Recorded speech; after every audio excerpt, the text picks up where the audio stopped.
So far in our work, we've looked at activity networks, precedence tables, critical activities, events and paths, and the float of non-critical activities. We're now going to look at a visual representation of a project using what we call a Gantt or Cascade chart. The chart represents a timeline for the project and shows the earliest possible start time and the latest possible finish time for each activity. This visual representation allows us to see if there's any float for each of the activities. What we're going to do is work through a basic example and look at some of the key features of the chart. So, in the question it says draw a Gantt chart to represent the activity network opposite. So here's our activity network, and this is something that we've met before. Here's the Gantt chart, and we're going to fill out the information from the activity network on the chart. The first thing I want to do is find the critical path or paths in my activity network. They will go at the top of my Gantt chart. So let's first consider activity A. We can see now that these events have the same value, 0, 0, 7, 7. 7 minus 7 is 0, therefore activity A is critical. If that means nothing to you, please go back and watch a video prior to this. All I've done is looked at the float. We can see the float is 0. The float is the late event time minus the activity duration minus the early event time. 7, 7, 11, 11, 4, 11 minus 4 is 7. C is a critical activity. So the critical activity is between the two critical events. We've got now 18, we've got 11, we've got F is 7. 18 minus 7 is 11. We've got now F to be a critical activity. 18, 18, 26, 26. H is 8. 26 minus 8 is 18. So one of the key features of a critical activity is that we have the same value in now this event and this event. When we subtract the activity duration from the late start time, or late event time, we end up with the early event time. So let's define now my critical path, or one of the critical paths. So what we'll have then is, now we'll have A in the critical path, we'll have C in the critical path, we will have F, and we will have H. What I'm now going to do is look if there's any other critical paths in the activity network. We can see now that these values are not the same. These ones are, but these ones aren't. So there are no more critical activities or critical paths in the activity network. So let's go ahead and look at the non-critical events. B is, D is, or activities I should say, non-critical activities, and E. So let's look now at the float of B. We can see we've got a late event time of 7, a duration of 3, and an early event time of 0. From the last video we saw that the float was 7 minus 3 minus 0. It's the late event time minus the duration minus the early event time. And that tells us now that we've got a float of 4 time periods. So we're not given a time period, these are just time periods. So this is telling me that I could start B as late as 4 time periods into my project and it would still complete on time, such that we're not delaying the critical time and the overall time of the project. So let's go ahead now and start drawing the activities on the Gantt chart. I've got A, C, F and H. Generally I'll draw a line straight across. What I'm going to do though is do each box at a time. So we can see that A can start at 0, it has a duration of 7 and it now must be finished by 7. So this is A. C can start at 7, it must finish by 11 and it has a duration of 4 time periods. So that's what we end up with. As you can see, drawing on here is not the easiest thing in the world.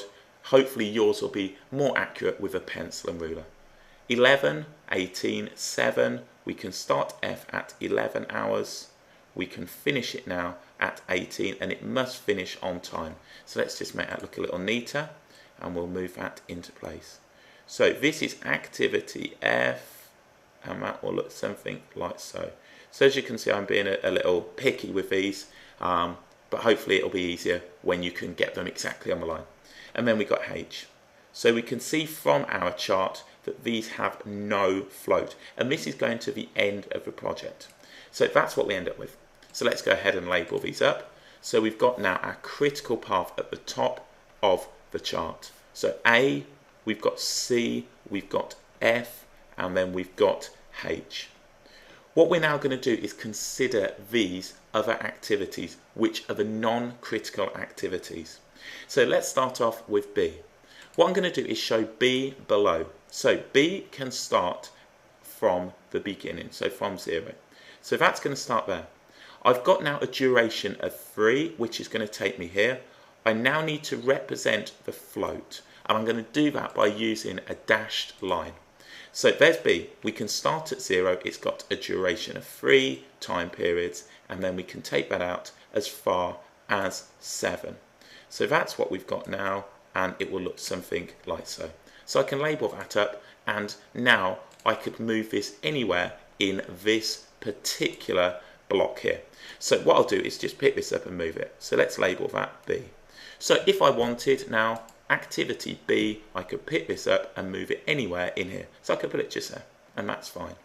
So that's giving me now activity B. I'm now going to draw activity D on the Gantt chart. So let's get activity D. Now activity D can start as early as 3, it takes 6, and it can finish as late as 13.